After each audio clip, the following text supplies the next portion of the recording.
Hello dear friends, तो मैं हूं आरती। संस्कृति आईएएस यूट्यूब चैनल पे आप सभी का स्वागत है। मैं हाजिर हूं एक नए विषय को लेकर के। आज हम एक ऐसी रिपोर्ट के बारे में पढ़ने वाले हैं जो ये दावा करता है कि भारत में रह रहे 1% लोगों के पास टोटल जो वर्थ कह सकते हैं या वेल्थ कह सकते हैं, जो पैसा है पूरे भारत का, उसका 45% से भी ज़्यादा है। वैसे हमने बहुत सारी रिपोर्ट्स में पढ़ा है कि जो भारत के 10% लोग हैं वो 90% से ज़्यादा सारे पैसे, सारी वेल्थ वगैरह लेकर के बैठे। अब ये रिपोर्ट प्रकाशित की गई है जो बताती है कि असमानता भारत में कहाँ पर और कितनी है। अब अगर आप इसको बहुत अच्छे से समझना चाहें तो आप गूगल पे जाकर के चेक कीजिए, अंबानी और अडानी 2015 या 16 के आसपास उनकी नेटवर्थ कितनी थी और आज के समय में कितनी हो गई है। 1-2% नहीं, 400, 500, इवन 700% की दर से उनकी वेल्थ में बढ़ोतरी हुई है, जो अपने आप में एक तरीके से आश्चर्यजनक है, क्योंकि यहाँ पर लोगों की इनकम में बढ़ोतरी 1% या 2% नहीं हो पा रही है। तो किन किन पहलुओं पर इन्होंने ध्यान दिया है जो ये बताते हैं कि भारत में किसके पास कितना पैसा है। तो क्या है, G20 इनइक्वालिटी रिपोर्ट 2025 में, जिसमें बताया गया है भारत में असमानता कितनी आपको देखने को मिल जाएगी।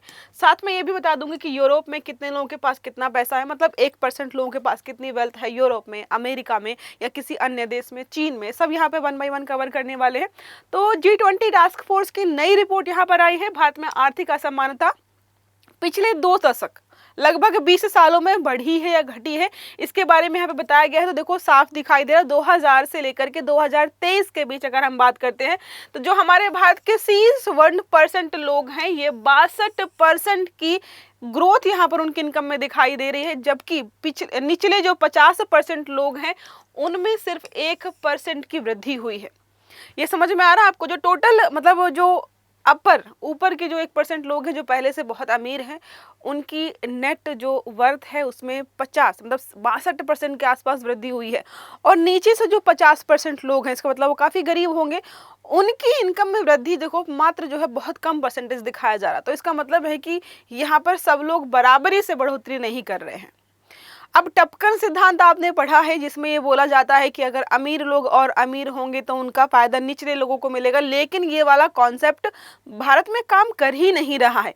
अमीर और अमीर तो हो रहे हैं लेकिन गरीब अमीर हो नहीं पा रहे, जबकि वो और गरीब हो रहे हैं। अब ऐसा क्यों हो रहा है, इन सारे पहलुओं पर हम बात करने वाले हैं। पहले बात करते हैं संस्कृति आईएएस के स्पेशल ऑफर के बारे में। 6 नवंबर तक चलने वाला है।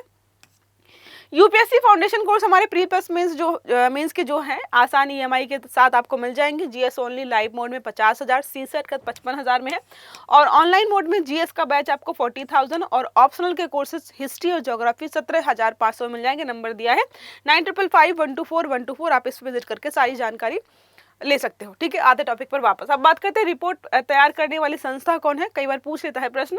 तो G20 इनइक्वालिटी टास्क फोर्स नाम है।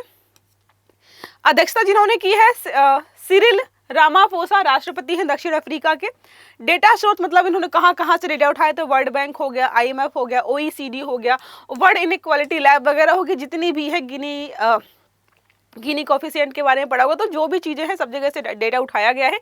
उद्देश्य क्या है, तो उद्देश्य यही है कि वैश्विक मतलब पूरे वैश्विक स्तर पर असमानता कहाँ पर कितनी है, बढ़ रही है, कम हो रही है, या क्या चीजें हैं। साथ में लोकतंत्र, अब असमानता कम होगी तो जाहिर सी बात है लोकतंत्र मजबूत होगा। असमानता बढ़ रही है, अमीर अमीर होते जाए, तब तो वहां पर तानाशाही शासन आ सकता है, या जो है लोकतंत्र को बहुत कमजोर हम दिखा सकते हैं। तो ये सारी चीजें यहाँ पर जो है बताने के लिए ही रिपोर्ट प्रकाशित की जाती है। अब रिपोर्ट के मुख्य निष्कर्ष हमने पहला देखा, भारत में असमानता बढ़ रही है, पिछले 2 दशकों में बहुत ज्यादा है, बढ़ गई है।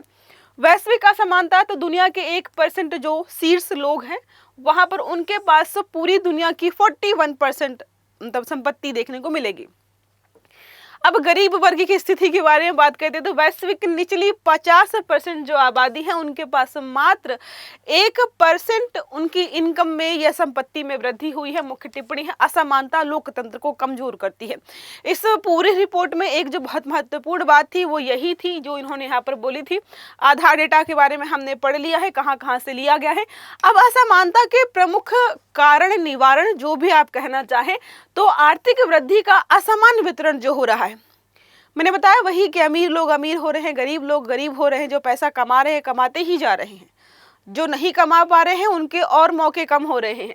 कर नीति असंतुलन, तो कई बार ये सुझाव दिया गया है भारत में कि आप ऐसी कर नीति लाइए जो इनकम के साथ, जो प्रोग्रेसिव टैक्स प्रकार का होता है, जहाँ पे इनकम जैसे जैसे बढ़ेगी वैसे व्यक्ति कर ज़्यादा देगा। लेकिन यहाँ पर क्या है, एक लिमिट के बाद वो रुक जाता है।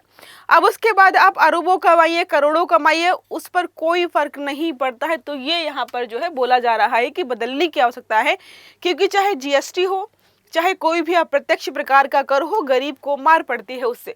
सार्वजनिक सेवाओं में कमी, तो शिक्षा, स्वास्थ्य व सामाजिक सुरक्षा में निवेश जो है सीमित है। कारपोरेट वर्चस्व में हमें देखने को मिलता है कि कुछ बड़े समूहों का बाजार है, वही सारी चीजें कवर कर रहे हैं। अगर आप देखेंगे ना सर्च करके, जो भारत में बड़ी बड़ी कंपनियां हैं, फिर उनकी छोटी कंपनियां हैं, छोटी कंपनियों की और छोटी कंपनियां हैं। अब एक ही कंपनी है, उन्हें 50 प्रकार की कंपनियां डाल रखी हैं। तो क्या हो रहा है कि कुछ ही लोग हैं जो पूरे कॉर्पोरेट सेक्टर को कंट्रोल कर रहे हैं। निजीकरण व पूंजी केंद्रीकरण, ये हमें पता ही है। निजीकरण लगातार बढ़ता जा रहा है, पूंजी जिसके पास है उसी के पास है। अडानी जी की संपत्ति में 2015-16 से लेकर के अभी तक देखेंगे तो 750% के आसपास की वृद्धि दर्ज की गई है, जबकि हम देख रहे हैं कि निचले 50% लोगों की इनकम में मात्र 1% की वृद्धि दर्ज की गई। तो ये कैसे हो रहा है, यही इनइक्वालिटी है। असमानता का ऐतिहासिक अगर आप जो है परिप्रेक्ष्य, मतलब कहाँ से स्टार्ट हुआ, तो 1991 के समय में जो उदारीकरण हुआ तो जीडीपी वृद्धि तो तेज हुई, लेकिन असमानता को हम कम नहीं कर पाए। 1980 के दशक में जहां 1% लोगों के पास मात्र 10% संपत्ति थी, अभी आते आते 1% लोगों के पास 45% पूरी दुनिया की संपत्ति हमें देखने को मिलती है। ये जो टिकल डाउन इकोनॉमिक्स है, वही टपकन सिद्धांत की, अमीर होंगे ज़्यादा लोग तो वो कुछ ना कुछ ऐसी चीज़ें करेंगे जिससे रोज़गार मिलेगा लोगों को और उनको लाभ होगा। मतलब इनका यही है कि अमीर अगर होंगे तो निचले वाले लोगों को भी फायदा होगा। लेकिन भारत में ये वाला मॉडल काम नहीं किया है। यहाँ पर बड़े बड़े लोगों की जब शादियां होती हैं तो करोड़ों खर्च कर दिए जाएंगे, साथ में वो 30 रुपए वाला या 300 रुपए वाला रिचार्ज भी महंगा कर दिया जाएगा, तो लोगों को कोई भी फायदा नहीं देखने को मिलेगा। क्षेत्रीय असमानता के बारे में बात करते हैं तो ऐसा भी नहीं है कि पूरे भारत में ही एक प्रकार की चीजें हैं। आप देखिए, कुछ राज्य अमीर हैं, कुछ राज्य गरीब हैं। अभी बिहार में चुनाव हो रहे हैं तो चुनाव बिहार में हो रहे हैं, लेकिन चर्चा गुजरात की हो रही है। अब वो क्यों हो रही है, आप सब लोगों ने देखा ही होगा। तो दक्षिण और पश्चिम भारत के बारे में बात करते हैं तो महाराष्ट्र, कर्नाटक, गुजरात, यहाँ पे खूब पैसा है, खूब अमीर लोग आपको यहाँ पे दिखाई देंगे। पूर्वी उत्तरी भारत में बात करें, बिहार, झारखंड, यूपी, इन विचारों के पास पैसा ही नहीं है, फैक्ट्री नहीं है फैक्ट्री नहीं है, और फैक्ट्री लगाने की बात करो तो बोलते हैं जमीन नहीं है। इससे संघीय आर्थिक असंतुलन की स्थिति यहाँ पर बन रही है। ऐसा लग रहा है कुछ समय बाद ऐसा होगा, अमीर राज्य एक तरफ, गरीब राज्य एक तरफ, जो बीच में है वो अपना वहाँ पे भी मिडिल क्लास राज्य हो जाएंगे।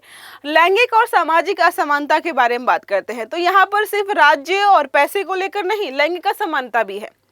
महिलाओं के पास अगर संपत्ति देखेंगे कितनी है तो मात्र कितनी यहाँ पर है, 15% हिस्सेदारी है।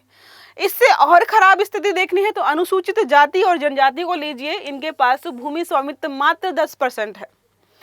टोटल भारत में जितनी अनुसूचित जातियां, जनजातियां हैं, पूरे भारत की जितनी भी भूमि स्वामित्व वाली जमीनें हैं उसमें 10% मात्र इनके पास है, 90% बाकी लोगों के पास है।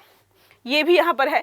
बहुआयामी असमानता है, मतलब एक ही क्षेत्र में असमानता नहीं, हर क्षेत्र में इनमें जो है आपको असमानता देखने को मिल जाएगी। अब वैश्विक तुलना अगर करें तो अमेरिका में 1% लोगों के पास 32% संपत्ति है, चीन में 30% है। देखो भारत इस मामले में बहुत आगे है, 45% हमने पहुंचा दिया है। यूरोप में फिर भी 20% यहाँ पर आपको देखने को मिल जाएगा। अंतरराष्ट्रीय महत्व और एसडीजी लिंक के बारे में बात करते हैं कि अगर हम असमानता को कम करते हैं तो हमारे कौन कौन से एसडीजी गोल्स पूरे हो जाएंगे। तो रिपोर्ट ने इंक्लूसिव ग्रोथ फ्रेमवर्क को प्राथमिकता देने की सिफारिश की है। यहाँ पर एसडीजी गोल हमारा 8 है जो कि बोलता है decent work and economics growth. दूसरा एसडीजी 10 है जो कि रिड्यूस इनइक्वालिटी के बारे में बात करता है। अगर हम इन चीज़ों पर ध्यान दें तो हमारे लक्ष्य भी कंप्लीट हो जाएंगे या पूरे होते हमें दिखाई देंगे। अब कितना होगा कितना नहीं होगा हमें पता ही है। अब कुछ विशेष टिप्पणियां हैं। पहले हमने देखा था, यहाँ पर बताया था कि असमानता लोकतंत्र को कमजोर करती है। जोसेफ स्टिग्लिट्ज इनका नाम है, इन्होंने बोला था। थॉमस पिकेटरी जो है या पिकेटी भारत की असमानता अब औपनिवेशिक काल से भी बदतर हो गई है। इनका कहना है कि जब ब्रिटिशर्स यहाँ पर शासन कर रहे थे तब शायद इतनी असमानता नहीं थी हमारे भारत में जितनी आपको इस आज़ाद 21वीं सदी में रह रहे भारत में देखने को मिलेगी। अमर्त्य सेन ने जीडीपी वृद्धि बिना सामाजिक न्याय के अधूरी है, ये चीजें यहाँ पर बताई हैं। अब नीतिगत सुधार क्या होते हैं? पहली बात तो यही है कि प्रोग्रेसिव टैक्सेशन। अब यहाँ पर समस्या ये होती है, लोग सोचते हैं कि अगर ऐसा हुआ इनकम के साथ टैक्स बढ़ा तो कमाने का कोई फायदा नहीं है। लोग डिमोटिवेट हो जाते हैं ना, क्योंकि उनको जितना ज़्यादा कमाएंगे उतना ज़्यादा टैक्स भरना पड़ेगा, तो वो लोग कमाना छोड़ देंगे ना कि भाई टैक्स क्यों भरे। तो ये यहाँ पर है। साथ में वेल्थ और इनहेरिटेंस टैक्स यहाँ पर लगना चाहिए। यूनिवर्सल बेसिक इनकम यहाँ पर हमारे यहाँ होनी चाहिए। शिक्षा, स्वास्थ्य और एमएसएमई जो हैं इनमें निवेश बढ़ाने की आवश्यकता है। डेटा ट्रांसपेरेंसी होनी चाहिए कि कहाँ पर और क्या चीज़ें हो रही हैं। राजनीतिक वित्त पारदर्शिता, ये तो इम्पॉसिबल सा है कि किसके पास कहाँ से पैसे आ रहे हैं और कितना खर्च हो रहा है। तो ये सब सारे तरीके हैं जिसके माध्यम से हम असमानता या इनइक्वालिटी को कम कर सकते हैं। अब प्रश्न हमारा है, हाल ही में जारी G20 inequality task force report का मुख्य निष्कर्ष क्या था? पहला है वैश्विक जीडीपी घट रही है। दूसरा है भारत में अमीर गरीब के बीच असमानता घट रही है। तीसरा है भारत के शीर्ष 1% लोगों की संपत्ति में 62% की वृद्धि हुई है। चौथा और आखिरी है गरीब वर्ग की संपत्ति में 25% की वृद्धि हुई है। सही आंसर आपको देना है कमेंट बॉक्स में। आई होप ये आर्टिकल आपको समझ में आया होगा। अगर वीडियो अच्छा लगा तो लाइक करना है, चैनल को सब्सक्राइब करना है, बेल आइकन दबाना है ताकि जितने भी इस प्रकार के आर्टिकल्स हैं वो सारे आपको समय पर मिलते रहें। तो अच्छे से पढ़िएगा। Have a good day. Thank you.